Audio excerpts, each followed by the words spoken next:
Okay, welcome back, everybody. Hello. Nobody said hello to me. Welcome back, everybody. Hello. Very good. Once again, my name is Alvin. My friends left me, but hey, I'm here to have some fun with all of you. Welcome back to the last segment of today's conference, and it's called Mobilizing for Impact. Now, let me ask you a few questions, and I would like to hear a verbal response from you.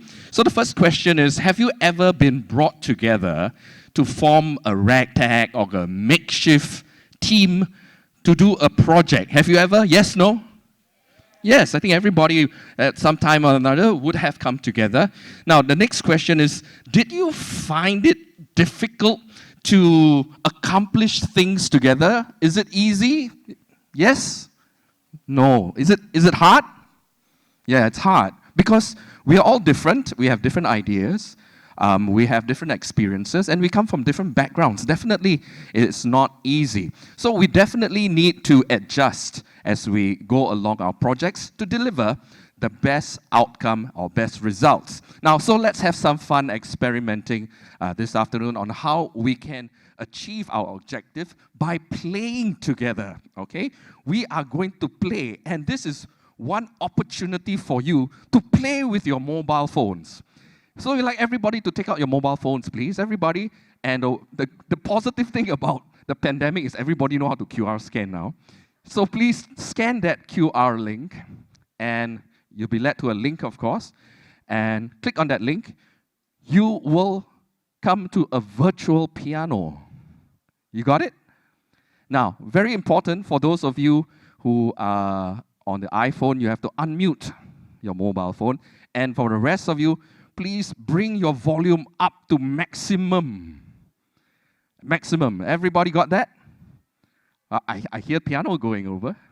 I can hear some piano going. All right, we can hear piano. Has everybody done it? Say yes or no. Yes. Yes, everybody's good. Nope, some still scanning. Some scanning people's head. I don't know why. Oh, they're at the corner, so they're trying to do that. So everybody get into the virtual piano, and we are going to do an experiment. We are trying to get all of you to become an orchestra of sorts, and you are all the musicians for this segment. Now, since the topic is on mobilizing impact, that's why we're using your mobile phones. Okay. So we're going to do an experiment. Okay, let's try. I assume everybody has gotten into the app. Okay, anybody has problems? No problems? Okay, great. So let's do an experiment, and we'll see what's the result, okay? We'll get one person, let's say, sir, in the gray jacket. Are you on the virtual app already? Okay, can you play one key just from your phone, okay? And play. Audible to the few of you. Could you hear him? But very soft, right? Very soft. Okay, thank you, thank you. How about, let's say, this lady, ma'am? Are you on the app already? You're not in? Okay, never mind. Let's find somebody else. Sir, are you on the app? Okay, can you play one note, please? Audible, but very soft. How about you, ma'am? Are you on the app? Can you play one note, just one note? Okay, we can hear you, but it's very soft. So the result would be, it is audible, but very, very soft. Now, let's try having more people, but playing together on the same key. Can we have the first four rows here? First four rows here, all of you will play the C key. If you can see the screen, there's a C key, right? On your phone, there's a C key.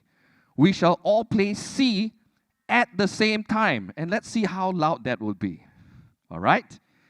I'll count 1, 2, 3, 4. You play. All right?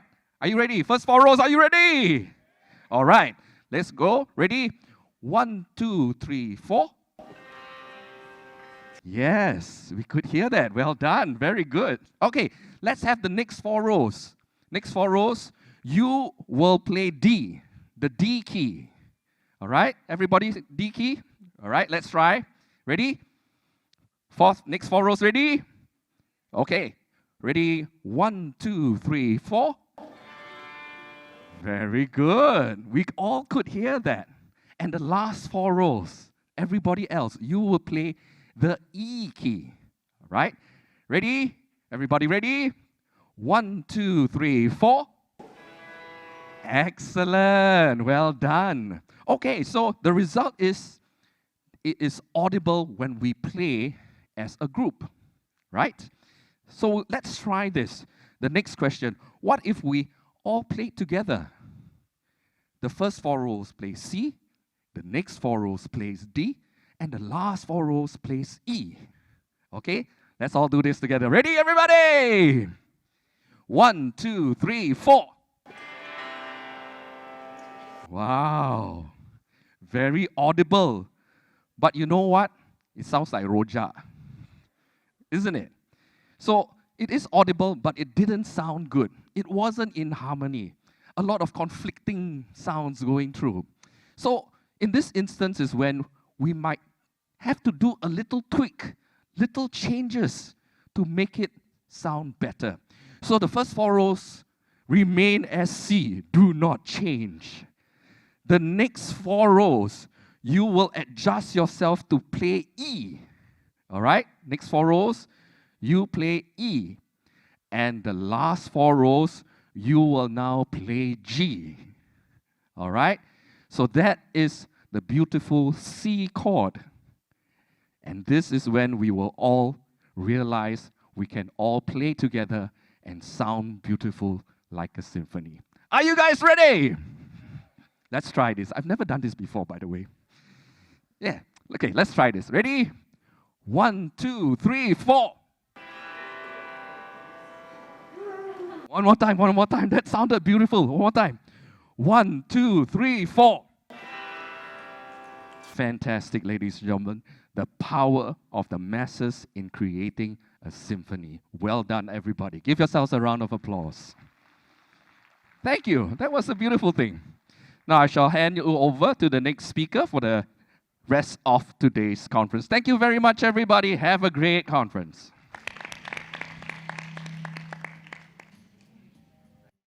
Thanks very much, Alvin.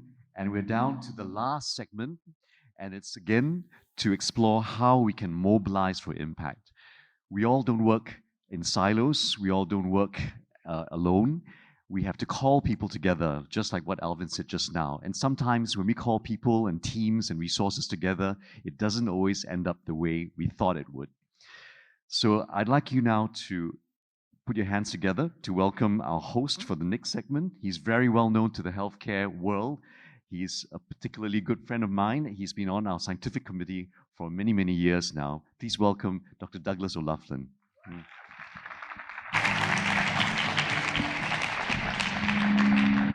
think I'm supposed to use the handheld. I'm sorry. Yeah. Okay. Thanks, Prof. So, hi, everyone. Nice to be here. You're going to be very happy you stayed for this last segment, I guarantee. But I want to say, Prof, how I first met Prof Wong, I have glaucoma. He was my ophthalmologist. And then I was part of CHI in the first conference I came to a few years ago, and he was hosting it with Tamsin. And at the end of the conference, I went and I told him, Prof, I'm really sorry. I need to change my ophthalmologist. And he goes, why? He says, because you're so good here. I'm taking you away from your calling, of being a host like this. But, I really admire your range as the key. And by the way, I took my eye drops this afternoon. I'm very glad. I'm sorry, not a patient, a person with a certain issue, right? Something like that. So yeah, we're really in for a treat today. Before I go into this segment, there's something on my mind from this morning that's been on my mind. And I actually talked to Mika, if you were here this morning and heard the thing about the innovation. I really think the thing about it's okay to fail is a terrible thing to say. I think if we're doing experiments and trying things and see what we learn, we just learn. We get feedback and we learn. And she actually agreed with the semantics of that. So, and somebody said, well, how do you get your boss to agree to that it's okay to fail? I tell senior civil servants, most of my work is in the government and healthcare. I tell them, please don't start telling people it's okay to fail in the government. I work in the government, you cannot fail, right? So you can say, can we try a smart experiment, safe, modest, take an action, do some research and test. And then we see what we learn. So I don't know if what you think about that, but I'm on a mission to eliminate, like it's okay to fail from the language. And when I did talk to her at lunch, she also agreed with that, right? So how many of you know MCCY? Raise your hand if you know MCCY, Ministry, Culture, Community, Youth. Most of you. How about SOS, Samaritans of Singapore? Most of you, right? How about Health Serve for the migrant workers? A little bit. Not quite as much, just something to note. So if you're familiar with those organizations, you kind of know what they do. And what we're really in for a treat now is to really find out a lot deeper than just like what they do in general. And what they have learned to do is the C chord that we just did with Alvin.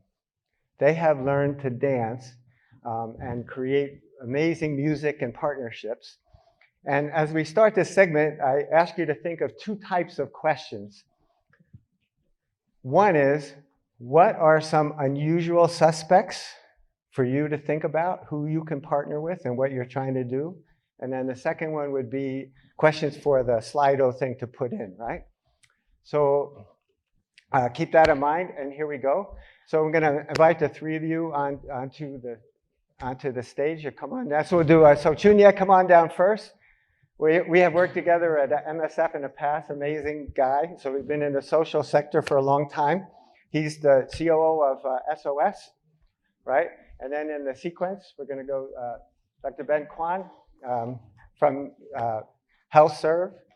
So they do the stuff with the migrant workers. And then Anthony Young from Senior Deputy Director from MCCY. So thank you so much for making the time. It's great to know each other. So I think what's really interesting about the three of them is they have very tangible stories to tell that we can relate to. So sit back, enjoy that. And again, keep thinking to yourself, who can you partner with to fulfill your mission? Because when you want to mobilize impact, you can't do it all on yourself. You need to find other people to do the C chord with. So Chunyat, over to you. You're going to get us started. Thank you. Thank you for having me. My name is Chunyat. I'm from SOS. The picture doesn't look like me. I'm a social worker by training. That looks like a real estate agent. But what I'm going to do is I'm going to try to bring us through very quickly. SOS established in 1969. We've been around for over 50 years. Some of you know us. We are primarily doing crisis intervention as well as suicide prevention. A lot of you would know our hotline services. Okay, but over the years, we have evolved. You would see that we have lots of services now from prevention all the way to postvention. I would like to bring our attention to maybe the community program called Be a Samaritan, because there are some stories that will come with that. Secondly, one of the distinct features of our services is that we have a lot of volunteers.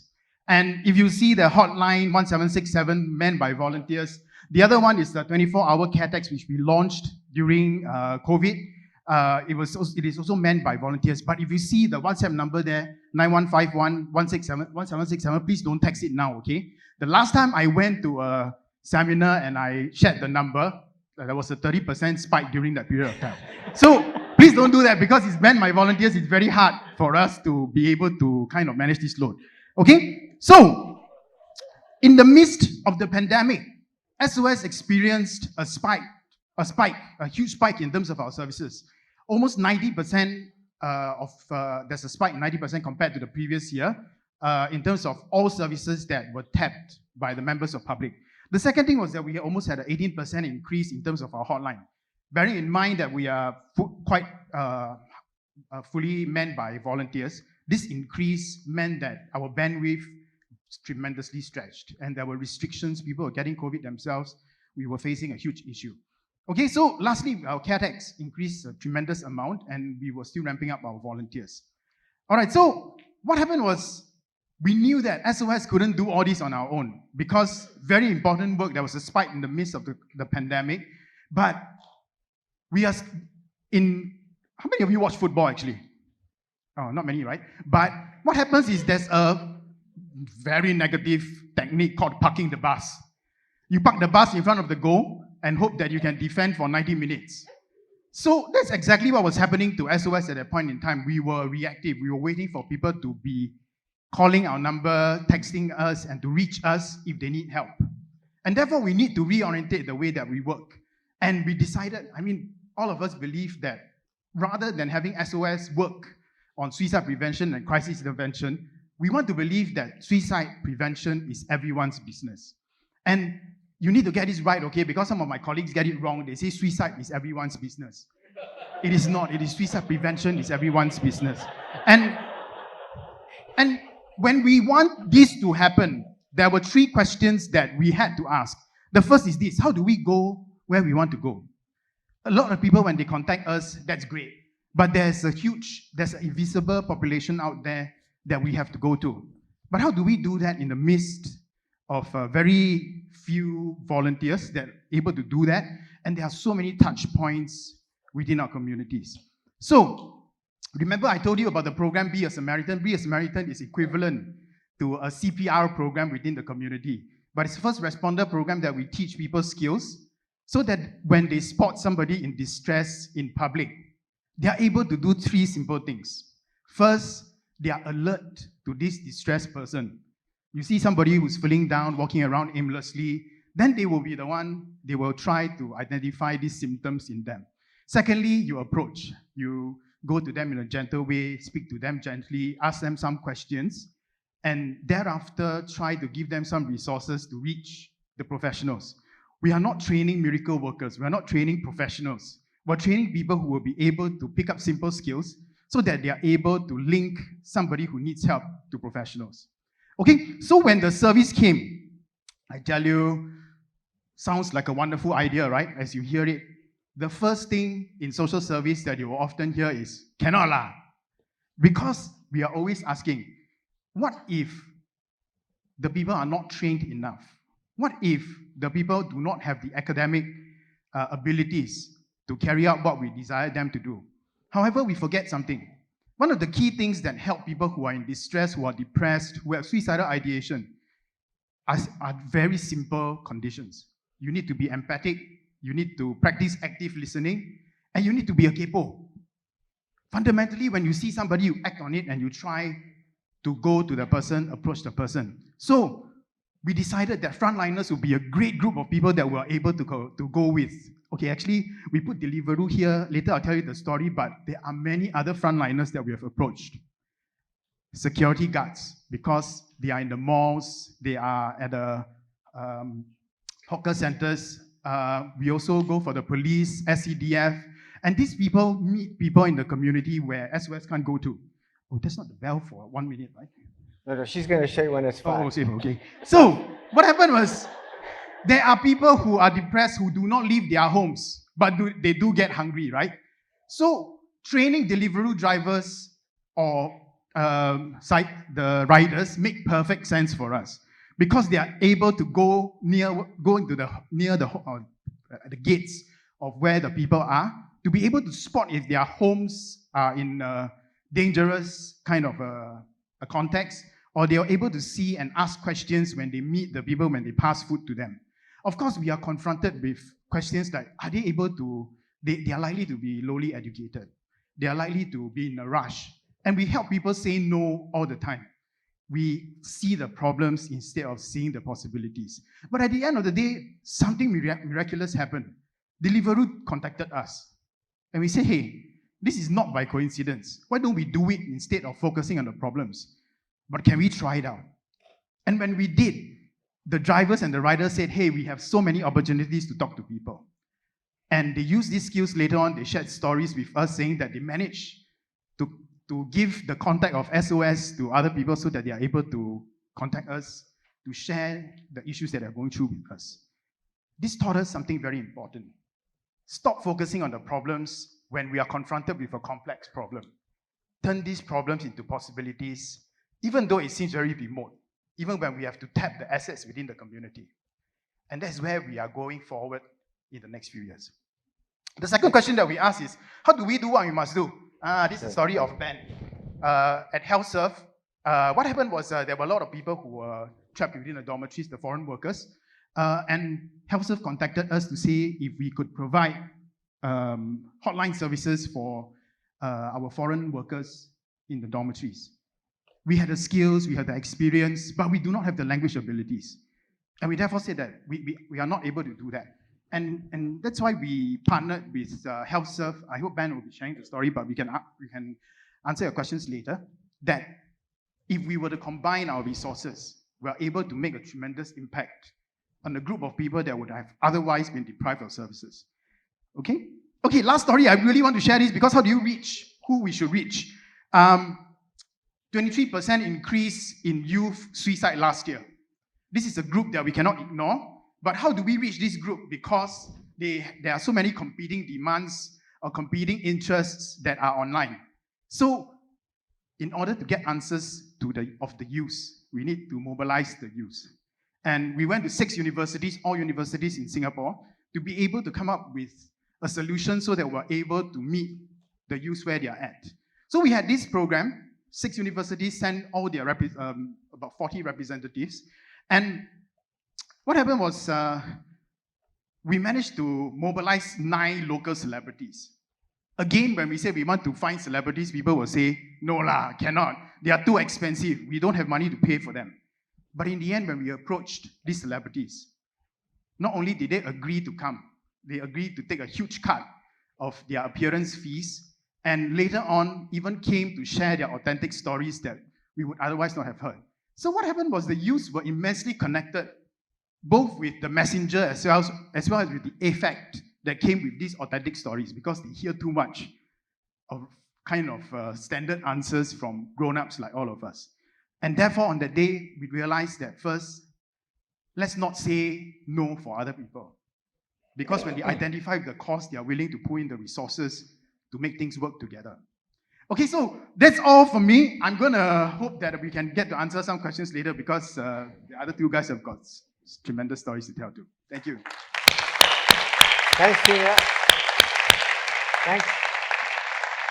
Thanks for starting us off. And I heard a quote, if anyone knows Dr. Chai in Thailand, cabbages and condoms, all that.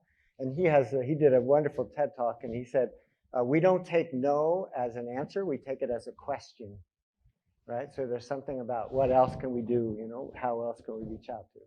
So again, think about some of the people that these are not, people that you come to mind off the top of your mind, right? So keep thinking about that. Thanks for starting it off. And you still have an amazing sense of humor, yeah. Okay, Dr. Ben, what about you? Right. Now you need to educate folks a little bit about HealthServe, the amazing work that you do, yeah. Sure. Thanks. Thanks, Chunyap, for sharing about how we have worked together. It was really a privilege to work with SOS for the training of our staff team, as well as to set up a suicide helpline for migrant workers as well. So I'll share more, but I think I left our crisis helpline number up there as well. So from his experience, please don't call during the segment. All right.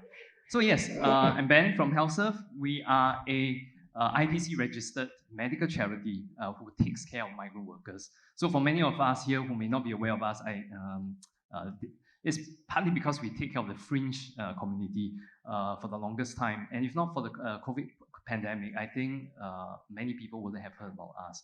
We were founded in 2006, 16 years now, and we actually take care of the low-wage migrant workers. And along the way, things have changed. We started off as a small GP clinic, but today we see ourselves more as a more holistic healthcare provider, and we're also trying to move upstream in a more public health perspective to preventive care, education, and all. And all this is only possible with all the collaborations with all of you colleagues here, I would say even. All right. So let me get to the next slide. Can we go back one slide? This. All right. So just to give a perspective of the population that we are looking at, low-wage migrant workers, specifically here when we are talking about them being vulnerable, we have about 300,000 of the construction, marine process workers, right, who are generally male gentlemen from South Asia. Why are they the most vulnerable compared to the other work permit holders, right?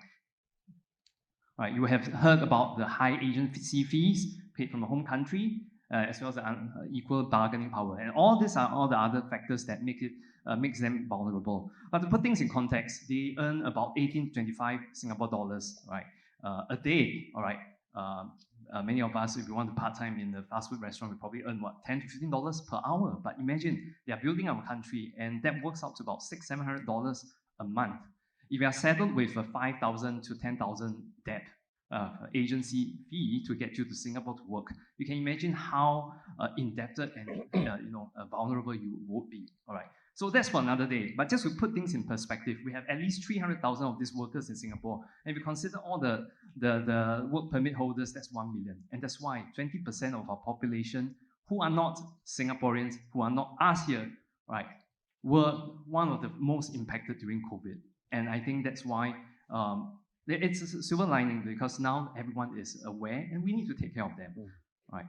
From the pandemic, all right, this one is one of the stories that we regularly hear from the migrant workers. I'll leave it to you to have a quick look. The things have, in a sense, changed for the better, right, since the pandemic. But that's where we have our burden, where we want every migrant worker to live a life of health, well-being, and dignity. And we talk about well-being, it includes also mental health, right?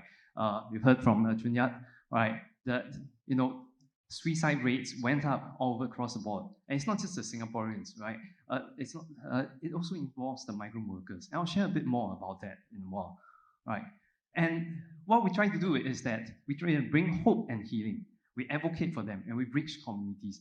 How I will summarize this is that the first one will be a pillar for care. We provide care for migrant workers. The second one is advocate, right? Third one is bridging communities. So CAB, right? When we bridge communities, we are bridging the Singaporeans to the migrant communities. And we hope that as an organization, as a platform for volunteerism, we can help build a more compassionate Singapore on the whole. Not just for the migrant workers, but for the all the vulnerable communities in Singapore, right? But of course, as HealthServe, we focus on the migrant workers, right? So just to share the 3 key areas of services that we provide for the migrant workers, for those who are not so familiar with us, we run a GP clinic that also has a dental service, right? Some subspecialty care services. We mainly stand in the gap for the workers. Many of you will have heard about the primary care plans where the government has started essentially Healthier SG for migrant workers on 1st of April. Right. So for those who have been talking about capitated care for Singaporeans, MOM has already started it for the migrant workers. Right. We can take that offline, right? But who says the ministries can't innovate? Yeah. Okay. Right. And that comes from MOM, not MOH. Yeah. Okay. I've got good friends who are subcontracted from MOH to MOM. I'm really thankful that they innovated stuff there. So mental health is another big area. We started our mental health services in 2019. It was so timely to be there for the migrant workers when they were locked down and in so much distress. And of course, we have our casework, social work department that provides for the various employment issues that workers may have. So that's HealthServe in a nutshell, right? So you can see lots of things happen over the years. 2020 and 2021 look very overrepresented, and that's very true because we have so many things happening. All right, you can see over there, 2020 we joined Project Dawn. That's part of ACE MOM, right? And for the first time in the history of a migrant worker NGO, we have been invited through the doors of a government agency. For the longest time, migrant worker NGOs have been seen as troublemakers by employers, by various stakeholders. And that's one of the things that has changed across the pandemic because we listened, right? We sought to listen to people, we collaborated, and of course, at the end of the day, we want to empower the community itself. And that's what I want to end later on, right? So, our COVID-19 response, right? Lots of things that we do. Many ground-up organizations did all this, all right? We started also a helpline and all these things. The number has changed over time, all right? But right, what I want to focus on is that this is not the current number. This was back then, all right? We did a lot of communication outputs during the pandemic.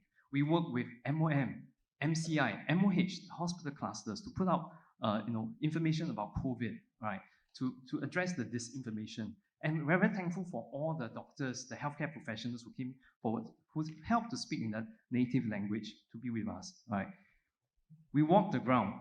And when we walked the ground, all right, we engaged all stakeholders. We didn't just talk to the migrant workers, but we talked to the medical teams, the dorm operators, MOM officers to hear what are their challenges. And because the landscape was so broad, everyone was running so fast, things were evolving. We helped to share and the best practices observed everywhere in different locations. And we also went in to engage the workers. What you see here is at the cruise ships, right? We brought the workers out to the cruise center to do some yoga, exercises, and all these things. For those who think that the workers who were quarantined there had the best time because it's superstar or whatever, actually it's probably one of the worst because there are a lot of cabins that are right in the middle and there was no Wi-Fi. It was like a jail to them when they had to be locked in there for weeks on end, right? So the engagement activities got us to feedback to the authorities and sped things up along the way, right, for the workers. So I talked about psycho-emotional care. That was a big area where HealthServe stepped in to help the entire landscape. We started telecounseling in the thick of the lockdowns in February and March of 2020. Right, we called out to volunteers, and I'm very heartened that at the peak of the pandemic, during the lockdowns, we had 130 over mental health professionals, many of them from Tan Tock Seng, from the healthcare clusters, to come in to help conduct night Zoom sessions with the workers. Right, almost every night we were doing this, right, and we had workers, the small group work with the lockdown workers in the dorms or in the COVID care facilities. And of course, Dr. Chan Lai Gwen, who is a psychiatrist from Tan Tock Seng, right, was our technical advisor. Right. Then with that, we also shared our experience through an e-document. Right. But more important is that we were medical. We were structured in the way we took things forward, and we set up an escalation framework, which was later adopted together with MOM, right, to set up the escalation framework in Project Dawn. Right. So by this time, we were thinking, what is the value of one life? All right, what is the value of one life? I think this is an opportunity for us to pause and reflect, right? What is the value of one life? For us at HealthServe, it was very clear. We needed to be there for the workers. And one life lost is one life too many. And you've heard from Chun Yap, there has been a lot of suicides going up. So we started our crisis helpline, all right? Well, with the help of SOS. We wanted to help the workers, but we didn't have the experience in running helplines. So they helped us train our staff in suicide, para-counseling, gave us insights on how to set up the technical part, the escalation pathway and all these things. And that's, and we managed to start it together with MOM's support and funding, right, in August 2021. Today, it's about a year on, right? But more so than that, we also thinking about, besides going down, being at the downstream end to take care of the workers, is there anything else we could do upstream? And that's where our experience in running, outreach events, carnivals came in very useful, right? We are doing health screening events here, right? And part of it was, right, we came to realize it's a platform for volunteering. You can see here, all right, corporate partners. You can see SATA. SATA is a medical provider who's doing physio exercises. Thank you. Okay, I'll wrap up soon. All right. I have a short video to share in a while. All right. And at the bottom left corner, that's Imon. He's a migrant brother who decided to step forward to volunteer with us as a health educator. All right. And that ties in with what I want to share in a bit. All right. All right. There is a lot of talent from within, right, from the migrant community. And let me try to play this video. If I click, does it play?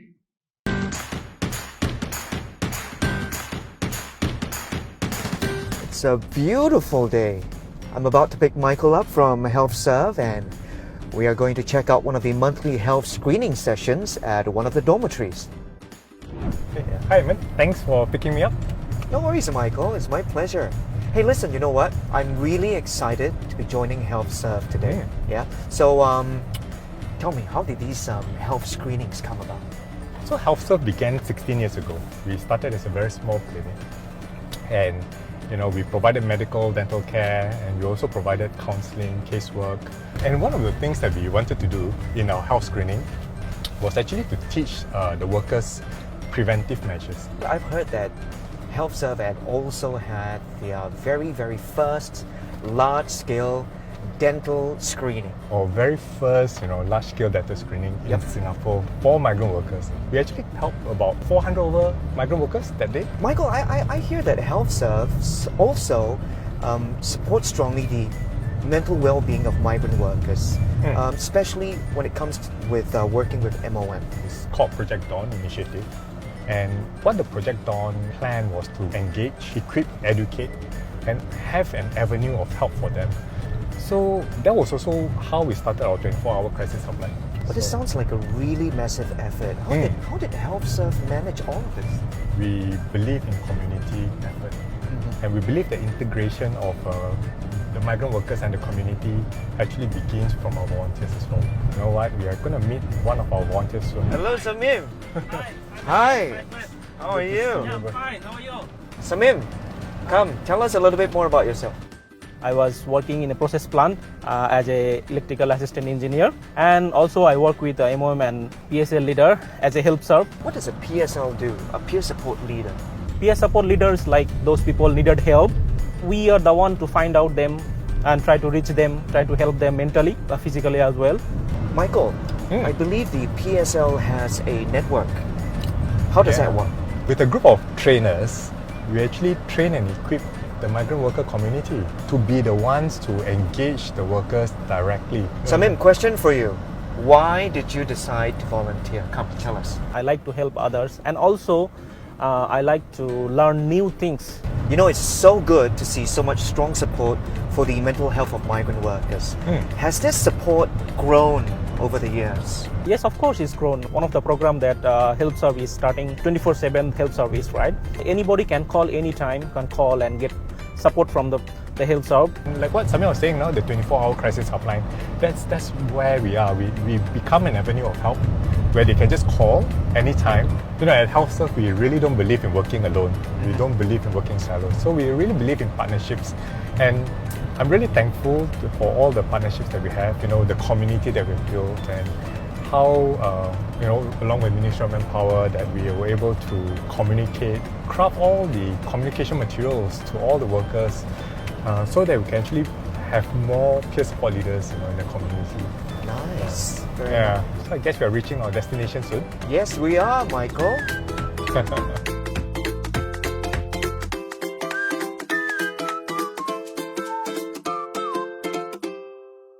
So yes, HelpServe is community, and that video was, yes, thank you. Building bridges. Wait, I still have a few more slides. Oops, sorry. Go, go, go. Yeah, how do we go to the next one? Right, yes, right, thanks. Yeah, sorry, I just wrap up. Yeah, so that was a short awareness video done by MOM together with us. Featured was my executive director, right, Kapu Karaoke, for those who are not aware. All right. So peer support leaders, we train the migrant workers who are of their culture, their near culture, to be the ones to reach out to the peers who may be in distress. Much like, you know, the Deliveroo concept. You know, you see someone when directly when you deliver food. So same here, your co-worker comes back being stressed, quarreling with his family at home. All right, and that may be a sign of you know, some issues, and they may commit suicide. That's something that we found in a lot of our analysis. So we want to get this peer support leaders to help escalate these cases for our counseling. All right. So this is some photos from our first pilot. All right, and of course we were featured in the news, and we hope that in time more of the workers will step up. And this Samin is one of them who wants to train other peer support leaders together with us. Right, not just to be trained, right, but to train. And you can see that over here, the proud workers would receive certification from us. So I will end up by saying that collaboration is the way forward, and we don't know what 2023 will bring for us, but we definitely know that partnerships is the way to go. And would you all here join us in this journey? Thank you.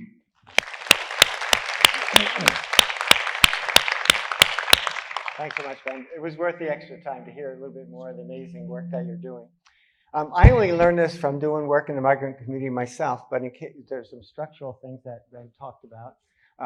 What I've learned with the community, in case you're not aware of this, is because they're human and they would like dignity. Actually, if you have people in your neighborhood, they just want to be like looked in the eye and said hi, or learn their name. Like for them, it's a really big deal. That's an everyday. They have the bigger structural issues too, but there's just something about them being treated, because a lot of people shun them, right, in the community. So one simple thing we can all do to to do that question, Ben, is really treat the people that we see as humans and connect with them, and even thank them for all they do for building Singapore and keeping us clean. Yeah.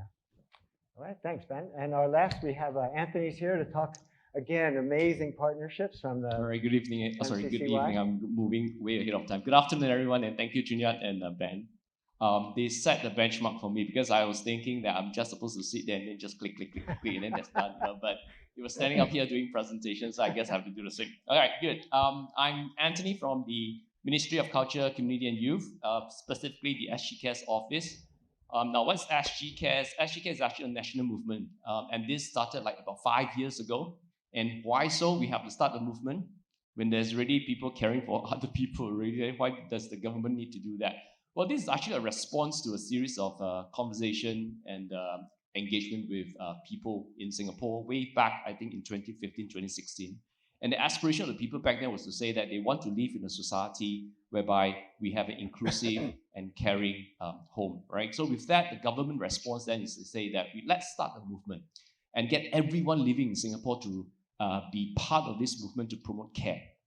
So I'm not going to bore you with all these things, right, which is a typical civil servant will do, like what Doug said. But I'm going to correct him in one thing. He said that civil servants can't afford to fail and that we don't experiment. No, we do. We do? But we don't go out and tell people it's okay to fail. Okay, right. Because That's my I thing, was a bit shocked when he said that. You know why? Because experimenting is very good excuse for civil servants. Yes, we experiment. You know we why? try. Because we can do something wrong and then you can always tell our bosses that we are experimenting only. We'll try again the next time. All right, okay, move on. Now, so what is the strategy that we put in place to say that, okay, we want to start the movement, but where do we start? What actually are the gaps, right? And what do you need to do? So we have three strategies. One is we need to bring the community in, right? To have a caring society, it's not just about individuals doing what they are doing best, but it's about creating strong communities. But if you want to have a strong community, then you're going to start to build capabilities, right? So that's related. As you can see, I'm going to bring you around. Strong capabilities, bringing in the community, but last of all, you also need individuals to be part of this community. And that's where we want people to be active citizenry. Now, this is where the innovation starts because the government, this is something I have to agree with Doug here. Government is very good at doing one thing. And what is that? Anybody knows? What is the government very good at doing? Wow, you're so politically correct, I'm in the wrong room, Well, the government is very good at doing one thing, throw money at the problem, keep throwing, right? And then the problem is solved by itself. Well, that's probably something that the government had done over the last 50 years, and it had brought us quite good successes. But we realize that as we come to this current age, we probably cannot just throw money at the problem and expect the problem to solve by itself. So this is where the innovations comes in. And this is where 10 years ago, you've heard the government keep talking about partnership. And probably many of you don't quite understand what that means, right? You just keep saying that it's a partnership, but how does that take shape and how does that look like? So this is what it is. So in MCCY, we say that, okay, MCCY can easily just get People's Association, right? They can do the job easy. Why? You got all the RNs, all the community center, bring the community in. That's what they're good at doing. But we didn't go for that route. We said that let's partner the people's sector, the community-based organization. Many of them are out there doing great job. Can the government partner them, resource them, enable them, empower them so that they do what they do best to a greater scale? So what we did is that we did a handshake and we formed what we term as the SG Cares Volunteer Centers, and that's the logo. And today, and that was like 3-4 years ago, today we have 23 SG Cares Volunteer Centers, and incidentally, Chunyat is very familiar with the one we have in Ang Mo Kio town. All right, and I'm not going to talk too much about Ang Mo Kio because not he'll correct me at the back end. Now, what then are the roles of the SG Cares Volunteer Centers? 3 key roles. 1, they are tasked to grow the volunteer pool for the town. 2, they are to build volunteer management capabilities for the community partners that are operating in the town. And last but not least is to nurture partnerships. The partnership is not just confined to just MCCY and a particular organization. That doesn't work. You need to bring the whole village and kampong together. So we want the volunteer center to be the catalyst, to be the enabler, and to be the one to say that let's start working together, because that's the only way for us to move forward and create a greater impact. Then where are we now? That started about 3 years ago. We started with 2. Today we have 23. And the numbers are as of June this year. We had served more than 300,000 beneficiaries through the programs of Dearest Partners, 300,000 volunteering hours with 37,000 volunteers actively engaging beneficiaries. And that translates into 9,300 regular volunteers. And I'm talking about regular, i.e. they go regularly to be part of a program serving the needy and the vulnerable. Then how does that really look like? That's so conceptual. Hey, Anthony, don't bluff me. Like, listen, you probably pull out from some Excel spreadsheet and then you want to pass the exam with that. During the COVID pandemic, when it first struck, right at the beginning of the year 2020, remember the circuit breaker? Where many of us, right, are worried that we cannot get our bubble tea. And then I heard that there was a fight somewhere just because they couldn't get their bubble tea. Come on, it's just bubble tea, which you can easily make at home. But there are actually people who are stuck at home. They can't go anywhere. So what happened is that a lot of seniors who are stuck at home, they don't even know how to have proper hygiene practices, except for the fact that people loading them with tons and tons of hand sanitizer and keep rubbing your hands with it. That's not the way to be hygienic, right? So we had volunteers. We worked with Youth Corps. We mobilized volunteers. The SG Cares Volunteer Center in Boon Lay, they work with the Youth Corps volunteers, and they go door to door and knock on all the seniors' house and say that this is what you should do to keep yourself safe from infection. And then not only that, we started to also mobilize volunteers across the town with the volunteer centers taking the lead in distributing care packs with essential items. Remember face masks? How many of you actually got problem buying face masks? I had. I went to Watson's like almost every other day and I still cannot get my face mask, right? So we actually got sponsors from donors, and then we distributed face masks to all these vulnerable seniors who are struggling. Then we also adopted what we term as a coordinated many helping hands, because we cannot undermine and belittle the work that people had been doing over the years and decades, right? I mean, it's not new. But what's new and innovative is that how do you actually convene these different people's organization and parties to say that this is a common cause, this is the common outcome. Can we now pool our resources to say that, can we do this better together? So it is a coordinated many helping hands approach whereby we started doing meal and food distribution. Again, this was something that was quite messy right at the beginning of the pandemic, because every social service agency is doing their own distribution. Some had none. Some had 3 packs of char kway teow or the fried bee hoon, and so on and so forth. So we actually started to get people to come together, the volunteer center playing a very key and integral role to bridge that conversation. Right. Medical escort, seniors needing to go to their medical appointment, and no one's bringing them there because a lot of volunteers also dropped out, right? There's a high attrition rate of volunteers during the period of time. And also, if you remember also when there was a lockdown between Singapore and Malaysia, a lot of our Malaysian friends actually got stuck in Singapore and they got nowhere to go. And you know where they end up? Sleeping in the parks. All right, so this is where our SGCAS Volunteer Center at Creator I also helped to bring together a group of volunteers actually to go and engage these people who are sleeping in the parks, out in the open, and then put them up in transitional shelters for the time being. So really what we are doing is really to talk about activating and mobilizing people in partnerships form, whether is it formal or informal, to change life in the community. And interesting, you see this picture on your left, right? The girl, she's from the Raffles Girls Primary School, 12-year-old Chloe. You know what she did? She overheard a conversation between her parents, talking about how they can get more volunteers for the SGCAS Volunteer Center. And she heard about the problem. And the problem is that a lot of seniors are stuck at home. They wanted to call the hotline, but they can't call because they got no phone. So what she did was that she did a fundraising in school. She had a very modest target, right? And but because she went around, the school principal was supportive, put her on stage, talked during the assembly. Students come forward, teachers come forward. She raised money to buy 80 mobile phones and then distributed to the seniors who need that to call helpline. Now, this is where we start collaborating with healthcare partners. We help with the health checks, teaching seniors how to take care of themselves, their bone health. We also get volunteers to actually support NKF as befrienders. You know, when patients sit there and for the dialysis treatment, you actually really need somebody to talk to. So the volunteers actually step forward and befriend them. Now, a lot had been done, but can we do even better? Of course. And now we are looking at how we can create greater impact in the healthcare sector. Many things we can do, but I just named 3. One is we really need to build capability. We need to share knowledge and expertise and get the professional trainings and information to volunteers so that they can be more effective in delivering that service. Conduct regular healthcare screenings, health talks, and engagement, right? Sharing resources. If you can just share resources, you can actually reach more people. Last but not least is to form effective and sustainable partnership, and that's what we can do more. And with that, I'm going to wrap up by saying that really what we are doing is in SG Cares, if somebody would ask me what is SG Cares, I only say this. SG Cares is really about us being pioneers again. Why? Our pioneer generation has created the society and the nation that we live in today. Today, we can be pioneers as well because we are creating a brand new, caring, and inclusive society for the generation to come. And with that, I thank you. Wow.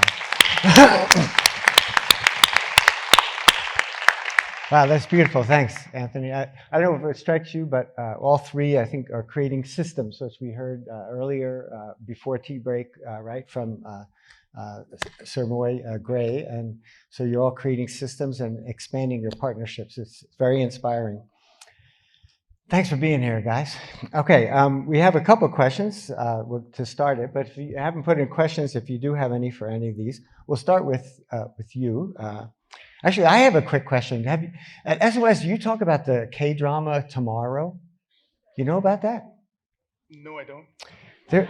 Anybody watch K-dramas? There's a recent one this year called Tomorrow, and it's about, in Korea, they have this thing where the suicide rate is going up and the population goes down. So they create, in the organization of Grim Reapers, they create a new department where they go out and help people to stop committing suicide. It's quite a nice show, yeah. Sorry, that's my question.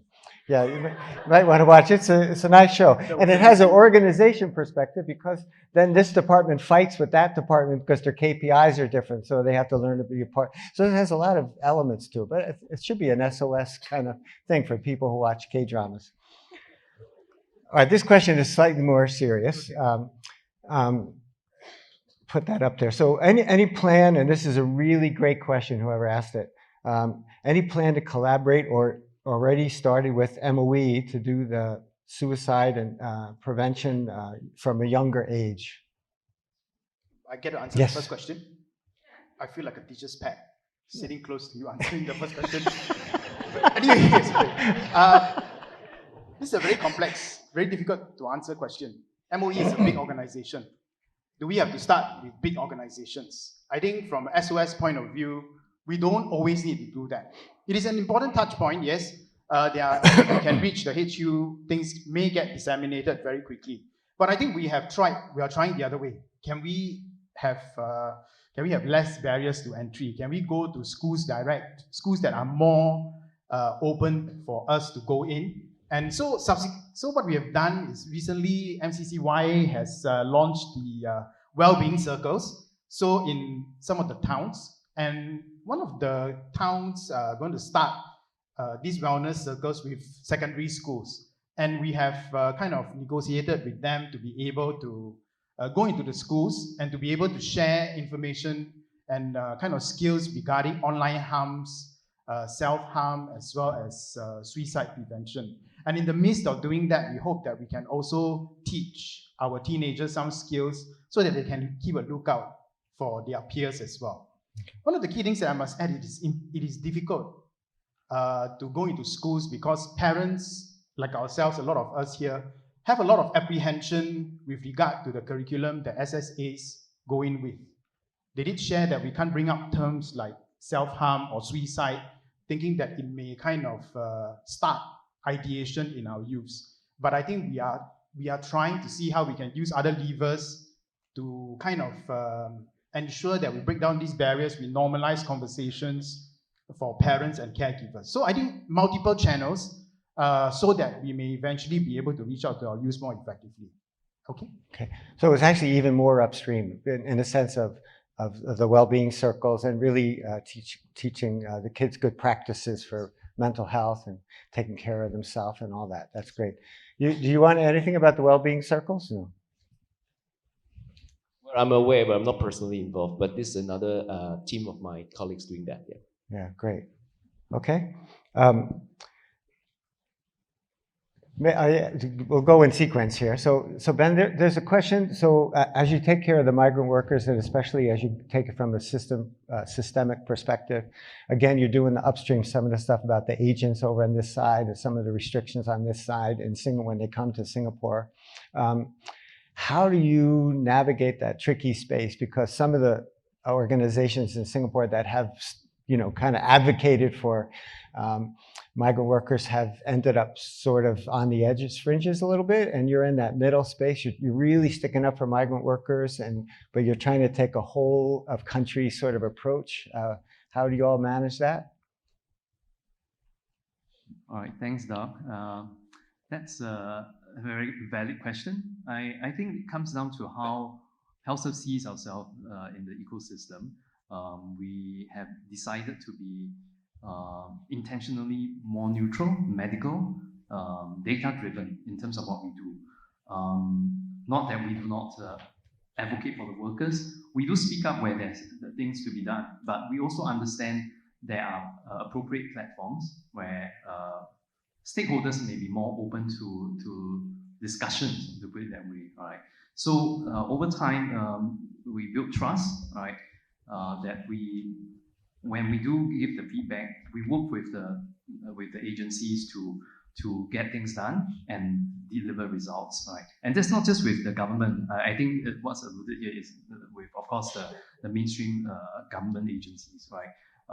We do work with employers, trade associations, and all that to engage engage them. Yeah, because they always see us as they used to see us as troublemakers, right? But because we went in to help them with the distressed workers, we did the group work. The workers are better, right? We help them with crisis situations, and that built up that trust that we do value add to the whole ecosystem, right? So when there are things that we find isn't that great, right, we approach them perhaps in closed door forums, focus group discussions, right, to advocate for the workers, right? Of course, if we say it's always more sexy, we talk about it in social media, the wider media space, but we're going for the long-term partnerships. Right. And we know that that's the way that we can position ourselves to have the longer and longer impact for everyone. Yeah. So, yeah, thanks. And well, you've also brought in, I think, again, for all of us to think ecosystem, right? Because you talk about employers, dorm operators, and all that. So to get everyone working together, it's great. Yeah, congratulations. Anthony, there's a question here for you. I don't know if we can get it up on the screen. Was there a tipping point where you started to see the project take off and reach critical mass? And what were the critical factors that allowed you to spread quickly? Well, this is a very technical question. Who asked this so that I can mark you down? Actually, I got this question since the first day I start work. Is it when the idea of saying that let's partner the people sector. There were a lot of people who weren't really sure, and I think you can understand why people are not sure of that, right? Because you don't have control. Because you are saying that let's work with someone to co-plan, to co-strategize, and for you to do that and be successful in doing that, you must seed space, and you must allow your partner to have a skin in the game in that sense. So, and that's the reason why we didn't plunge straight into it and then say that let's have one in every town overnight. We started with just two. And we wanted to be sure that this is what will give us the impact and that will move the needle and we'll get the delta, so to speak, right? MOF favorite terminology. Huh? And for some of you who deals with the government agency, you know what I mean. And please don't quote me and don't put me off record, please. I'm just joking. So what we did was that we really put in a lot of effort to go through the details, and we keep going back and forth, iterative process. My team was actually quite discouraged at certain points in the journey because it doesn't quite work out well the first time the experimentation comes in. And we keep getting pressure to say that, when are you going to get the third one up? When are you going to get the fourth one up? When are you going to get all 24 up? But we pace ourselves. And this is a very good question, because what happened is that when we get to 2, when we get to 5, when we get to 7, we started to see particular commonalities, certain key insights, right? And then we started to formulate a template that can be easily replicated. So during the second year, it gets a little easier, and we jumped to 15. And then just last year, we completed the 23. And by the way, it's not done yet. I still got one more town. Yeah, I'm feeling a bit warm on my neck because people still breathe down my neck. So I got one more to go before I can really say that we have done all 24 towns. But the issue here is about I do need a critical mass. Because if you just work with 1 or 2 or 5 or 7 or 15, you don't really get the maximum impact, right? So I need to cover all of Singapore. And we are actually at a very, critical inflection point right now, whereby we have to decide what's the next bound, right? The starting is easy, right? You just pump, and you set it all up. But then when they're up, how do you get them to be more effective and impactful? So we are now talking about next bound. Do we now talk about regional collaboration? Do we now talk about sharing of resources across towns and across VCs? Are certain VCs more capable in certain areas? Can you tap on that? Can you harness that? So these are the questions that we ask ourselves almost every other day, because I'm expected to have the answer in 3 months' time. So, yeah. Okay, thanks. I think there's a question that I think each of you would take a shot at, because I think it's really... How many of you use volunteers in your system, wherever you are? You have volunteers, you activate a few. I know Yun Cheng, who left, was AIC. They have about 3,000 or 4,000 full-time kind of ish volunteers. You also, how many, I guess the question for each of you, let me tap it on here so it goes on the screen. How many, can you share with us kind of how many volunteers you each have to make your system work? And what do you do to keep them engaged and motivated? That's really the question. What are the, how do you engage, motivate, attract them, keep them motivated to do this work? For SOS, we've got about 400 really committed volunteers. Across last year, they contributed more than 30,000 hours. So each person works out. I mean, they are, of course, like extremes. We've got people who clock in like 200 over hours a year. Those who do not serve that much still clock in near to about 60, 70 hours a year. So how do we engage them? I think for the start, there is a response bias. People who want to serve in SOS know that it's going to be a heavy commitment. It is going to be a long span of training, up to 6 to 9 months, in order for them to acquire the skills that are needed. And there needs to be continual training that goes on for a prolonged period of time. So I think we attract people who are already committed to begin with.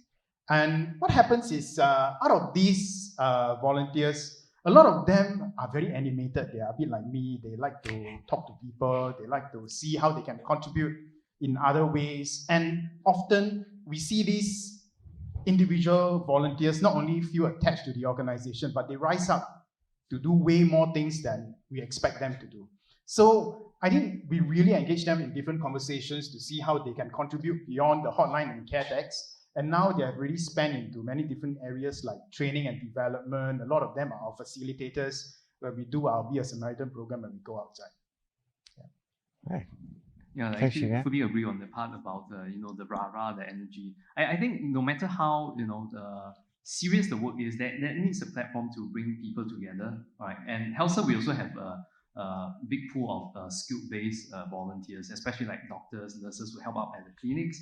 Of course, on roster, we have about 500 to 600 volunteers. Actively serving now is about 150, 200 in our clinics and our outreach events as well. Also the crisis helpline. But to that question of how to keep them together, I think you need to have that constant engagement. We have been doing open house events, getting people to come back for makan sessions, all right. And actually for the clinic side, my clinic managers, they are really energetic. So they actually bring the volunteer teams for supper after the clinic sessions. So that's one thing that I saw the clinic team is doing. The other departments probably can learn from this, because despite all the heavy work, medical staff can be stressful. We have workers who come in with serious injuries and all these things. Employers not wanting to care for them. You think that they will all be very burdened. Yeah, but at the end of the day, there's a debrief, and there's still that very positive energy, and they go out to celebrate the wins for that night. So that's something that I hope that the entire organization can replicate a bit more, and possibly other organizations too. Right. Okay, great, thanks. And Anthony? This is very important. In fact, I want to give a different perspective. Actually, volunteers is definitely a main source of manpower. But I want to add the word augmentation to the equation. Because many organizations out there, social service agencies, NPOs, have full-time staff. But many times the full-time staff are, in a way, burdened with a load of work, and they can't really perform at a very optimal level. So the volunteers actually come in very handy and supportive, such that the full-time staff can actually deliver professional services.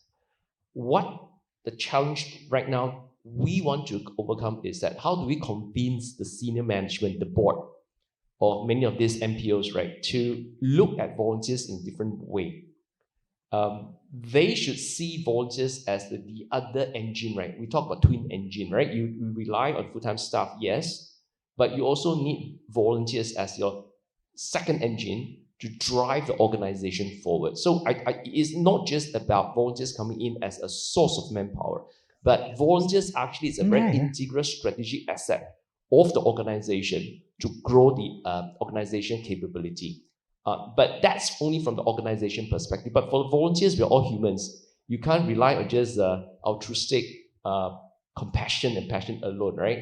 So you do need to encourage them, in a way, recognize them, and you do all kinds of things. And many organizations out there are doing a great job, right? Your annual D&D of sorts, right? Volunteer appreciation is great. But I think there is a need for us to even allow our volunteers to see that how can we actually, in a way, convert their volunteering hours into something else that they can bless people with. So we are now exploring an idea whereby can we actually get corporate donors, right, to say that, I donate, say, some vouchers, put it in a store, and then my volunteers can accumulate their volunteering hours and use the volunteering hours to exchange for such vouchers and donate these vouchers to a vulnerable family, for example. What's the effect and impact of that? You actually multiply a single act of giving into many other more acts of giving that you may not even have the opportunity to do so. So my wife is a very avid animal lover, and I was just telling them just now, my wife got COVID from a volunteer in an animal shelter, and she brought back COVID at home. But the point here is that, if you ask her to go to, say, a nursing home, she may not feel comfortable. She wants to continue volunteering in the animal shelter.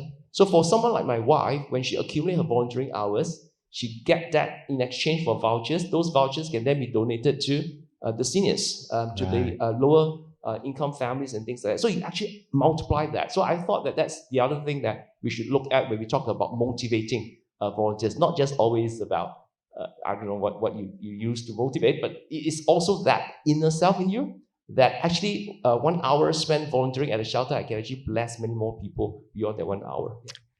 Another very good example of mobilizing impact. Yes. Okay, and you want to add to that? I'll just add to what Anthony had just said, because I come from an organization where volunteerism was the way of which SOS functioned in the past. There were no staff or few staff up to a few years back. And therefore, the journey of mobilizing volunteers, getting volunteers to fulfill a large portion of the organization was fairly easy. But if you were to look at the other organization that I came from, the VC, it was tough because we were professionally driven, and a lot of things that we talked about, we always had apprehensions handing things over to volunteers. But what helped us was the fact that we recognized that there were some things that we could let go of, to be able to do some job redesign that others within the community had the bandwidth, had the desire, had the appetite to do, and therefore be able to recruit them on this journey. Once they have a trust and alignment with the organization, they would come up to do a bit more than they would have. So I guess letting people do what they can first is a really good bait to let them do more later. Nice, good reminder. Thanks, we should catch up on this, because I think HealthServe is a bit somewhere behind the curve on this part. We're also trying to see how we can, get our volunteers to take on more stuff. But looks like you folks are more ahead. Let's catch up on this. See, it's happening right here on the stage, folks. right? Coffee later. And I think we didn't even know right when this started that the three of you had already been doing collaboration. So this is beautiful. Okay, we just have a few minutes, but how we just do a rapid fire, give one question, because you've asked a lot of questions and we should see if we could give one a go each. What was the one I was just looking at? There's one for HealthServe, so this would be for you, Ben, about do you get in, the question is about religious or spiritual organizations as well to support the migrant workers? Do you do that? Can you do a quick one on that? Was there any consideration work with religious spiritual organizations? Okay, so HealthServe was an organization that was founded on Christian beliefs, and a lot of the early founders were believers of the Christian faith. But as we went along, we knew we had to be a bit more professional. So while a lot of the key members of the organization are religiously inclined, we are open to all faiths to be part of the organization. And we are open to work with any organization besides churches. We are happy to work with mosques, with any other faith organizations if they are open to collaborating with us. Yeah. On our staff team today, we've got Muslims, we've got folks who we have Hindus, we have of course staff team who are Christians, and we have plenty of folks who are free thinkers as well. Right. Okay, great, thanks. Okay, and then how about for you, Chunyat? When you first, I think we all love this idea. I don't know about you, but this idea of help training up folks to go who we don't think of as the kind of counselors and therapists. So when you first started the whole thing with Deliveroo and maybe others, how did you? What were some of the challenges, and how did you overcome them to get the frontliners? You mentioned security guards, all that. Yeah. One of the key things was trying to get the volunteers to commit the number of hours for training. They are busy. They have got different shifts, but we require certain rigor in terms of training them. And there was a lot of negotiation and renegotiation to see how we can kind of change our training format so that we're able to incorporate all different portions so that people with different shifts are able to kind of pick up the training and go for assessment. So we had to spend a lot of time trying to see how we can digitalize a lot of our curriculum and to try to see how we can use different mediums, face-to-face, digitalization, whatever different platforms, so that we can provide the entire suite of training for these volunteers. So I think that was the toughest part, because as we were setting up, we only had curriculum that was face-to-face. And within a short space of time, we had to innovate ourselves, had to pay money for people to quickly set up all these different digitalized forms so that we can quickly mobilize, train, and then kind of activate these different volunteers as they go along. Yeah. And I think it's a reminder for all of us to look out for cues and people in our neighborhood, right? And things like that. Okay, then there's one for you, Anthony. I think it'll show up on the screen. So as we talk about this becoming more and more of an ecosystem, so I guess there's a curiosity how much MCCY is also partnering in here with MSF and MOH with all this work for a healthier SG. Well, I always get very loaded questions. You're from the government. Well, actually, if I just read all of them, we are almost in every one of them. I can run you a long list. Like, for example, we work very closely with MSF in the social service sector. So you all must have heard about MSF Comlink, right? The residents, the rental housing, we work very closely. In fact, right now, I'm supposed to be in MSF having a meeting, but this forum saved me, so I didn't have to go there. Yeah, so there's really 2 meetings going on right now between my colleagues in the MCCY and MSF just to talk about that. How do we actually coordinate better and put together, I would say, a package of sorts, right, to help the B20 families. And we are also working with MOH, AIC in particular. I'm sure you have also heard about how MOH has pivoted, right, all the senior activity center into active aging centers. We just had a meeting 2 days ago with AIC, and now we're talking about how the SG Care's volunteer centers can support island-wide all the AACs. There will be a lot of integrated programs being done at the AACs. Then how can the SG Cares Volunteer Center actually support them? So that's the healthcare. So really, when you talk about coordinated work plans, right, it's actually in 3 pillars. As Minister Desmond Lee often said, and he said so much that I find so naggy, that is always 3 very important aspects of this. One is the healthcare, right? One is social, and one is community. So in a way, he kind of simplified that in a very complex issue whereby MSF will continue to drive the social part of it, MOH will continue to drive the healthcare part of it, and MCCY will get arrowed to drive the community part of it, which is fine, because that's really what we do. And we are happy with this so-called, what do you call it, trinity of sorts, right? So we are all good brothers and sisters in that sense, right? So well-being circus is something that my colleagues in MCCY has also put together a team. Again, it's interagencies, because we need to look at mental well-being. That has been, in a way, put in the spotlight because of the pandemic, and that's also where we involved our colleagues in the youth corps, because we want to actually look specifically at how to help our youth cope with such unprecedented times of this generation. Yeah. Anthony, I just noticed that when you said MSF drives social, MOH has traveled, and you went, and we got arrowed. It was painful to watch you. You meant you're also driving from a community, just to double check. Deep breath, one last sentence as we wrap up. Make sure you say anything you want to say to everyone here before we wrap up the session and introduce Dr. Emmy to come up and share. This one last word of advice or request to everyone here. One sentence, no commas. Collaborations are immensely powerful after we get past the initial bumps.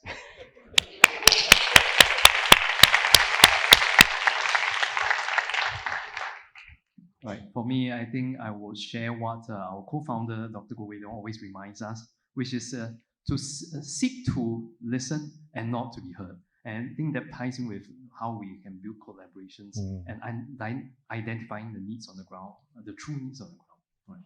Great. Thanks. And Anthony. Just one line. I think I'm pragmatic enough to know that we cannot help everyone. But I hope that today, after you get out of this room, I think everyone here can help someone. And that's really how the SG Cares movement can come alive. Thank you. Wow, great. Okay, so we thank you so much, gentlemen, for being here, for sharing. So round of applause for our panel. Well done. Okay, and we're in for one more treat to finish off our amazing flagship day here. We're going to ask Dr. Emmy Kyoto to come up and share. She has amazing stories to share, and somebody talked about active aging instead of the old mental model of that. That's come up a few times today. She has done work all around the world, really, and we are so fortunate that she has chosen to live in Singapore and help us. She's associate professor at the Yong Lulin School of Medicine and the School for Design and Engineering. She's doing some projects in Queenstown. She's done, I don't know if you're going to talk about what you did after the tsunami in Japan in 2011, but I think there's a lot of inspiration for old people like me and maybe some young people like me, how we can grow and help other people grow well. It was really inspiring, by the way, to hear this thing that was shared earlier about that actually I don't know about you, but I think it was a really good reframe that this thing about just because we get old means that healthcare costs are going to go up, that there's a lot more to it. And we're going to stay healthy, right, Dr. Emmy? And we're going to figure out how do we age well together, yeah? So thanks, guys. And Dr. Emmy.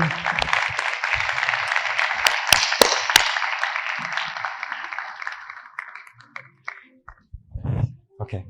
Actually, I do have a first question to start. Of all the places you've been in the world to do this work, and you're here, how did you end up at, how did we get so fortunate to have you here?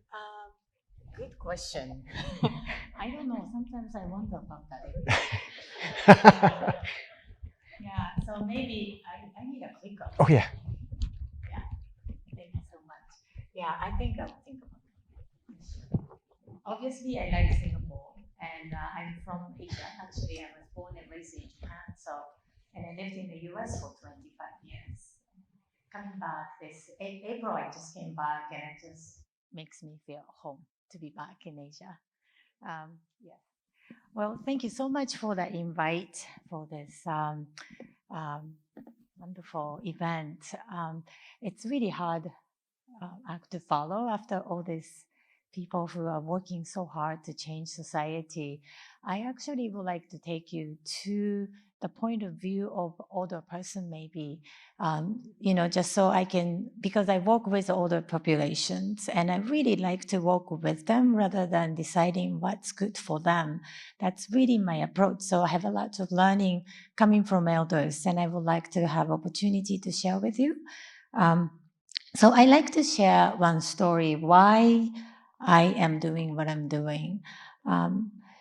When I was working on my PhD dissertation, I lived in nursing home for about 4 months. I didn't need to, but I did, to really learn about how environment look like in a nursing home in the US. I got a call from my PhD advisor, Jerry Weissman. He's still alive, but he called me and said, Emmy, I just needed to talk to someone. I was just diagnosed with Parkinson's disease, and I have to think about why I'm going to live. And I realized last 30 years of designing long-term care, I have no place I feel comfortable checking myself in. But I was wondering what I was doing for last 30 years. I always ask why I'm doing what I'm doing, why I'm building what we're building. To me, that moment really brought back the reality, because we cannot design space for others. We really have to design space for us. We have to design service for us. And that's the mindset we really need. I don't know how I can. Okay, so I just want to go through just simple statistics. I can promise you, my background is architecture and urban planning, so I don't use statistics that much, by the way. But population and aging, I wanted to share with you because a lot of time people, like when I talk in Japan, we talk about Japan, and aging is happening in Japan, Singapore the same. But globally, it is also happening. And the reality is 85% of people who are over 65 live in the middle to lower income countries. So it is really a global issue. And the second one, the statistics shows that we actually have growth of population over 70 years old. So we really have to be mindful about how we are going to be coming up with interventions. So I like to share my experience. Actually have a letter to myself. I worked in Bhutan for senior housing design, and I found this. It says the time to be happy is, I think it's this. The time to be happy is now. The place to be happy is here. The way to be happy is to make others happy. I shared my experience with my advisor. He's still alive. He happened to have Parkinson's disease with Alzheimer's. But, he is who he is. Sometimes we just judge them with the disease. But for me, that's him. And I really feel like I would love to be able to create a place where he can help others. Maybe that might help him. But we don't have it. And, I wrote a paper, that little letter to myself, and I would like to share with you. The time to be happy is now. The place to be happy is here.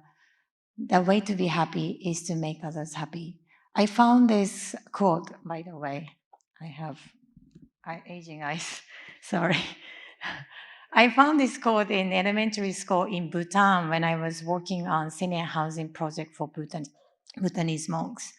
This quote resonated with me because it captures the gap between current approach to elder care and what elder wants. Everybody wants to be useful to others regardless of their age, physical, and cognitive capacities. However, the current system treats elders as a people for whom we have to care for, rather than treating them as a people who can contribute to our community.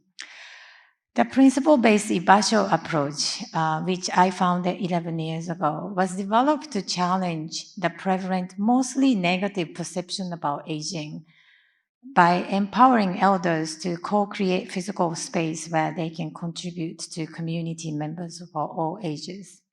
So I like to share my experience of working with elders. And fortunately, I worked in Japan, Nepal, Philippines, those other places, and Ivory Coast in Bhutan, Sri Lanka. We are now working in Singapore, actually designing it, and Hawaii to bring our learning at this moment. So what we define, we have a lot of problems that we can tackle, but we focus on three big ones. It's economic burden caused by aging, and climate change is actually causing a lot of issues for disaster preparedness for the older population. And we learned that social isolation is a problem for aging. But are older people vulnerable? This photo actually captures really nicely with modern aging. This is what's happening. Older people who are exercising, supposed to be for the teenagers, equipment, and the benches that was designed for older people, that's where the young kids stay, and playing video game. Are we really changing a social policy based on this change? So that's my question. So what we can do, with my own personal ability and capacity 12 years ago, I decided that maybe I can do something. That's why the Ibasho started. And how we wanted to do is to really change our perceptions of aging and narrative of social role of older person. Older people are valuable assets to our community. And life experience and wisdom benefit younger generations and help strengthen the resiliency of their communities. This was very prevalent when the Japanese tsunami hit 11 years ago. A lot of older people were killed. More than 50% of casualty was over 60 years old. At the same time, a lot of older people save young children to say, run this way, do this way, because I've learned from my grandparents. Those are the values that we really have to put the value to it. And the solution that we really try to do for Ibasho, we means that me and our elders, basically. It's Ibasho really empower and include elders to co-develop community hub where they can find opportunity to contribute to community members for all ages. I think my professor struggled in senior housing, so as my mother, because they are going there and they are there to be expected to receive care for younger people. They want to do something to help, but we don't give them enough opportunity. So that's what we wanted to change. So what we try to do is unlock the potential of elders. So we came up with 8 principles. This is almost like a little, stick for your plants. It is like a principle that pulled everything we do. We just try to create program and space based on this 8 principle, which is a set of common sense, almost like. It is, the first one is elder wisdom. And next one is to create normal spaces, not the institution. And the third one is demarginalization. Older people don't want to be out of nowhere. They want to be where the action is. And community ownership, they can actually own community and run it. And multi-generational and culturally appropriate and resilient, because older people do want to leave a legacy behind and better planet for the children. The last one is to embrace imperfection. I think when we strive too much on perfection, what happens? You create institution. So how all our the project elders actually adopted this the 8 principle. Just want to go through quickly. This was in Japan. Older people are saving this the cooking thing. It's called kamado in Japanese. I don't know how to cook rice with fire and fire. Really, I need rice cooker with electricity, and the water comes out from the faucet, and I just need a right button to push. But when disaster happened, we don't have electricity and water system. Older people knew how to cook rice and things without electricity. Those are the things that we really have to save. And the normalcy is important.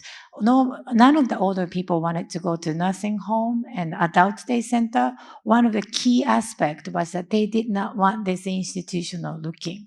Everyone to do the same thing. They are not able to just come in and go out whenever. The third one is community ownership. Everything we do, we wait for elders to decide everything, all those decisions. And another community ownership is that this is a self-sustainable operation. We ask elders to take ownership and responsibility for what they make. So they create bi-weekly farmers market for the income generation and selling the vegetables that they grow. Everything we do is multi-generational. This is in Nepal. When we have workshop, any activities all have to be multi-generational. And this is, the multi-generation can be different way, that we provide a space where kids can come. Again, they are lying down after school and playing video games. But again, just having elders and children, they don't have to sing a song. They don't have to hug each other. They just share the space just to create normal communications and normal interaction. This is demarginalization, what it means. Those elders have a pretty severe dementia, actually. But we ask them to be a part of cleaning up, and the older person with very small income can bring their own tea and share with others to really give them opportunity to do something to others. And everything we do is culturally appropriate. Me being born and raised in Japan, I don't know how to do tea ceremony. My parents, probably not. So, but, just the community elders can provide opportunity as a group to their own community members. And the next one is resilience. Everything we've learned, elders always emphasize on having healthy food for the children, leaving a healthier planet to the younger generation. So we honor that and just try to do everything. And embracing imperfection, this is, I recognize it's like healthcare people. I'm sure you are thinking, oh my gosh, this isn't going to happen in my organization. But, I kind of wanted to try to do this intentionally. Sometimes we wait until perfect moment to happen to do anything, but you can actually work with whatever we have to make it happen and keep it grow. So this is, in case you're interested in floor plans, what we have done in Japan. This is a floor plan. It's very small, 150 square meters. And we design with elders. So everything is designed with the elders, and they maintain, and they do all the maintenance, and they do all the cleaning. So they own this space, and they change the environment all the time, and just try to make their own. What they do is to come here to find the opportunity to contribute and help younger generation and other older people. Because again, going back to the Bhutan's quote, that's what makes them happy.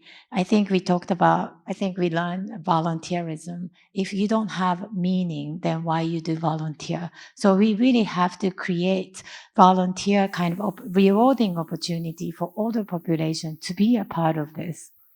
So this is buildings that we grow. So this is how building grow with community elders. Is this perfect from architect's point of view? Not so much, but it is perfect for the community member because they do what they can. So that's what's it's important. But why now we need this? We have, when we do elder care, we have, based on the cultural and historic event, society will decide what elders need, and policy will come up with a policy, and communities, and then the family through the elders. So we are just trying to help elders from one way. But our society, our demographical change is happening. We don't have this family circle. What are we going to do? So what we want to do is to add Ibasho principle to the community so people can directly connect between community and the individual, because a lot of older people, especially older women, don't have family members. So we need a community. And then we need both ways of communication. Older people should have a voice, and they should be able to tell the government what they can do. So I think this slide is slightly different from what I prepare. So I just wanted to say, like, what can, why we have to do it now? Because 50 years, look, it sounds like it's a long time for you. And I feel like everybody feel like, oh, we can change. By the time we get older, things gonna be different. It's not really. This 50 years ago, this was, to the left. This was 50 years ago. The right one is in Singapore. It's just 50 years. The architectural, structure hasn't changed that much. This is how we used to dress 50 years ago. Does that really change that much? The hairstyle might have, but just what came 50 years ago? So can you guess who this is? Diana Ross 50 years ago? This is who she is right now. So 50 years is not that long time. So we have to take action now. This was the phone, if you remember. Any of you remember this? Yeah? It's a very different one. The technology might be fast, but everything else, it just really haven't changed that much. What can we do? So I actually would like to play the video so that everything I talked about can be, you can see in the video. 誰か農業改良普及所が入って農業勉強してきた人ならともかくです売るもんだもの。そうしたら大変なことよ。小松菜も2色まいてたはずだ。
高齢化社会がこれからもずっと続くわけですけれども、そういう中にあってお元気な高齢者が増えると非常にありがたい。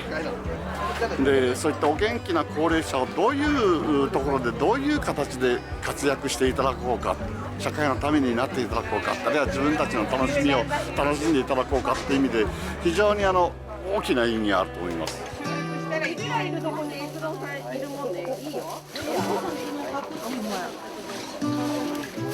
そこができるまでっていうのはどんな感じだったんですか？百姓っていうか花作り専門だったんで、向こうでもやってたけど、あれが専門にやってやったのね、で今自分が怪我してるんだから、今それできないからここ来てやっぱりみんなの顔見て、自分が豊かになってそういう世界で。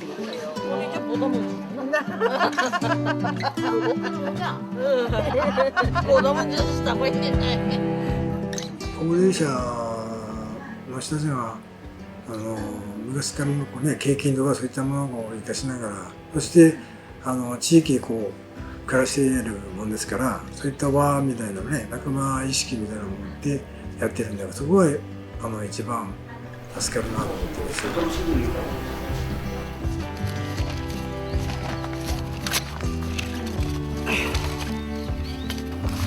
僕たちみたいな若者とかはなんか結構元気が、ある方じゃないですか。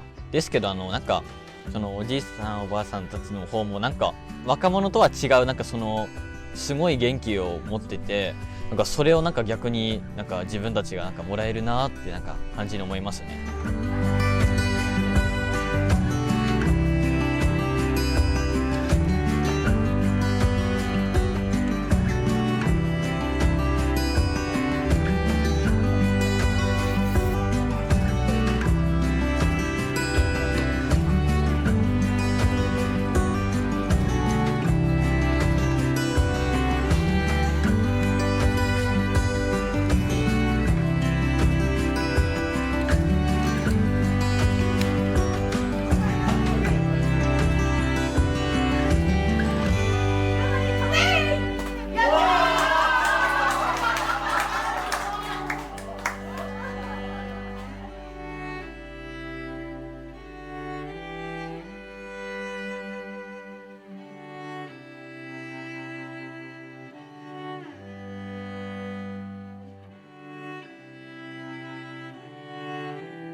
Can you please put back one last slide? This I'm gonna have to go through this quickly.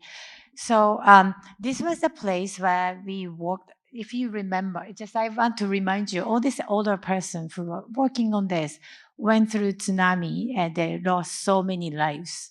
And they went through such a difficult time. And they were the ones said, we don't want to be victim. We want to do something for younger generation. When we asked them, what do you want to do? They said, we want to do something to the community. Sometimes we just have to recognize their energy and the value. So what we have done, we created the place. We design together. They construct with us and they maintain, and they actually 100% self-sustainable. They generate their own income. They write grants. They raise plants, and they sell things. And it just try to be a role model for the children. Again, this is not the only place that we should be making, but I think this is the kind of option we don't have. So I wanted to really share with you, because again, coming back to my advisor, I really wish we had this kind of place for my advisor, because he could do something like this. So I like to end with my question, and I also like to pose you a question. Designing a space and designing a program for older population, I always question about what we are doing. We try to create a space for protecting elders, and that might actually create dependency. What can we do? And provide special service for older people might create ageism. Specialized, specifically designed service and built environment might create stigma. Age-specific design might create segregations. Excessive convenience and technology might create social isolations. Sometimes we have this tendency to overprotect the elders, and then we might put them into at the other side. We might be othering them. I think we have to be always aware when we work with older people and see them as a valuable asset rather than someone we have to look after. Thank you so much. Thanks, Dr. Anna. A couple of quick ones. I think, can you share a little bit about what you're doing in Queenstown? I think because, locally, I think it would be nice to know what you're doing here. Yeah, the reason why I didn't share that much is that we are in the planning process. We started, so we are planning to have Ibasho with one of the social organization and try to see how AAC model and Ibasho concept will work together so that we can empower older people as a part of AAC model of care. So we spent about 6 months, have done a community development. We are in the stage of designing it. Hopefully we will have the service opened in April. And really, what we try to do through Ibasho concept is to talked about like a coalition building. We are just trying to integrate all the service, like a medical service and housing. We have a tendency to work as a silo for a long time. So how we want to do is to use this concept to bring social service, housing, medical care into more like, elders' point of view of elders, just really people we want to connect. And we want to have older person as a part of the decision making to be able to integrate also to design the services together. But we are in the process of planning. So maybe next year also I will have a little bit more, more to share. So, okay, thank you so much, Doctor. I think, can I just really appreciate, I think why this was such a nice way to finish the day is what you focused on is possibilities, right? So you talked about elders. I think we talked about diabetes earlier that could go into remission. My wife works with people with disabilities for 30 years, and we often see them as, those poor things. And so how do we see the potential, the possibilities that all the people that we live with have? And I think if we see possibilities in the people around us, we can really we'll create a very caring society with lots of potential and happier and active aging, right? Yeah. So thank you so much for being here. Yeah, thank you. And over to you, Prof. Thank you very much, Doug, and thank you very much also to Kyoto. What a lovely, lovely story. I find that there's such a huge, deep empathy and actually a humility and a very, very warm positivity in your work. And it's really inspiring to hear that. I think most importantly, some of us are wondering, how do we pre-book a place in either Queenstown or Ibasho for our old age? Please let us know. All right. Okay, we've come to the final segment of the final few minutes of our conference, and it's been such a wonderful way to end, like Doug was saying. And I'd like all of you to have a final round of reflection. Could you all get back to your Padlet again and think about what has affected you in the last few minutes of this conference, in order to make that project that you had stated or declared at the beginning of the day that you would start to work on, that you might want to scale, that you might want to redefine its impact. How about mobilizing? Are you going to bring new people in, new teams and new resources for your project? Are you dealing with the right people to make your project work? And very interestingly, from our last panel session, are you also going to think out of the box and maybe look for unexpected friends to help you do your work? Can you find that equivalent of that Deliveroo rider? Can you find that equivalent of Salim to make your project work? So let's take a few minutes and see whether you can have any reflections on mobilizing your project.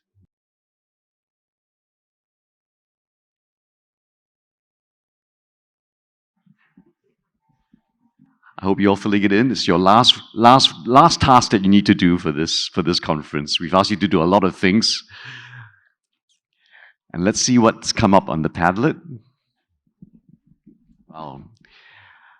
Okay, so who do I need to mobilize with in order to gain greater impact for my project? Lots of answers. Thank you very much for your energy, even at this stage of the conference.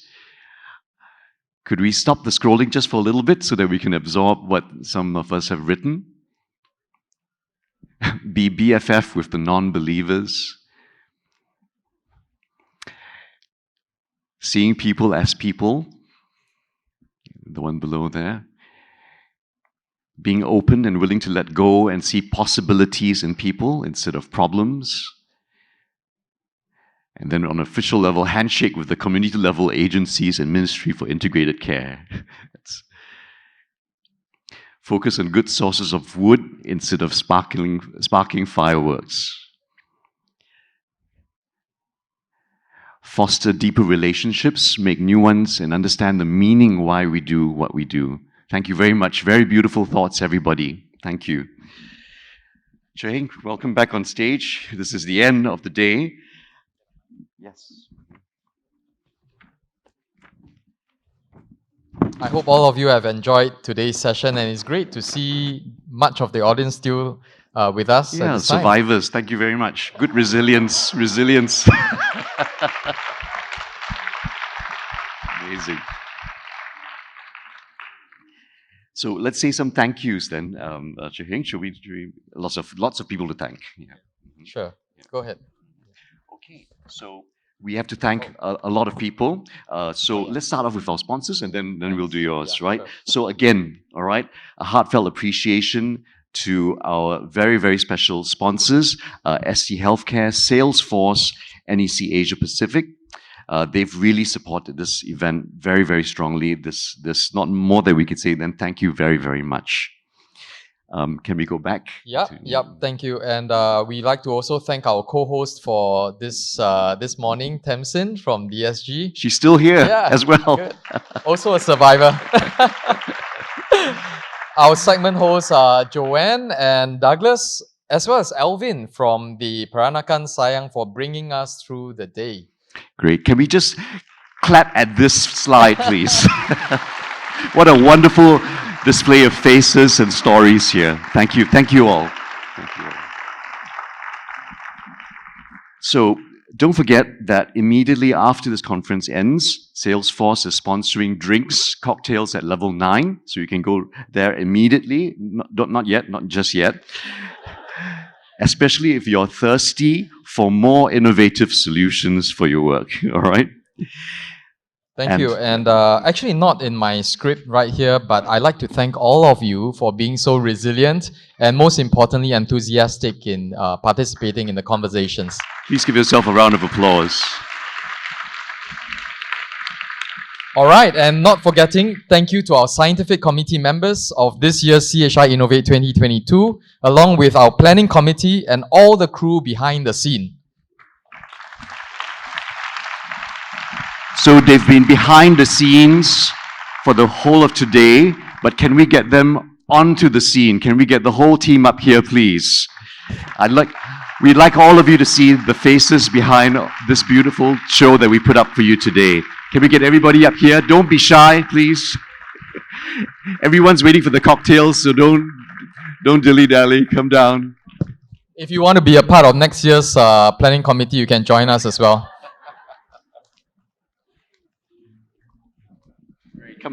Come behind us here. This way, guy. Everybody here. Thanks.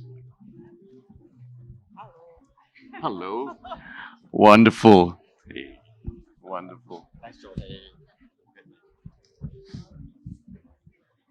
So this is the lovely family that has brought together today's show for all of you. We stand very, very proudly together and very happily together. Congratulations, guys. I think it's been wonderful. And actually, CHI Innovate is a homegrown conference run by a family. It's a family business.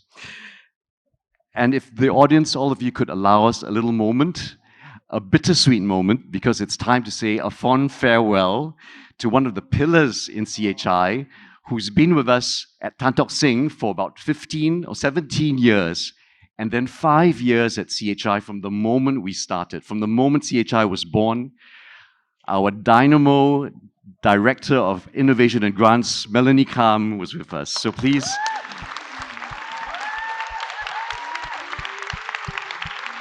Okay. Yes, indeed. Melanie, this family will miss you a lot. And we wish you all the very best in Australia. Round of applause to Melanie again. Now, Melanie has made the very tough decision to abandon us. And actually on Sunday, she will fly off to Brisbane to be with the one that she loves and to be with the one who loves her. More than us, apparently. Yes, more than us. And we, like Churg says, we wish you all the best. Now, this whole family, all the friends have come together to give a lot of messages here. It's on the app called Kudo Board.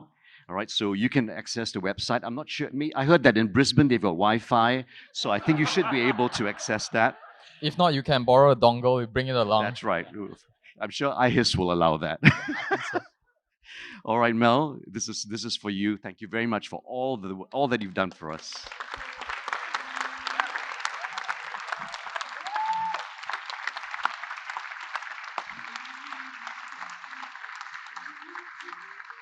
And with that, ladies and gentlemen, thank you for joining us once more. This team, this family, will bring you CHI Innovate 2023 next year in July. We've already got a month and maybe even a date, and we've definitely got a theme as well. Following on from our very last session and of course our last speaker, the theme for next year will be health and social change for sustainability. We hope you'll join us then. Yes, thank you. And again, thank you to everyone for your participation. A little bit more homework before you leave. Feedback, please. It is very important to us to make next year's event even better. Is that a so survey? Please scan the... Yeah, it's a survey, unfortunately. So feedback is important. Please, scan the QR code, fill it in. And with that, we've come to the end. Take care, everybody. See you then. Bye-bye. Bye-bye.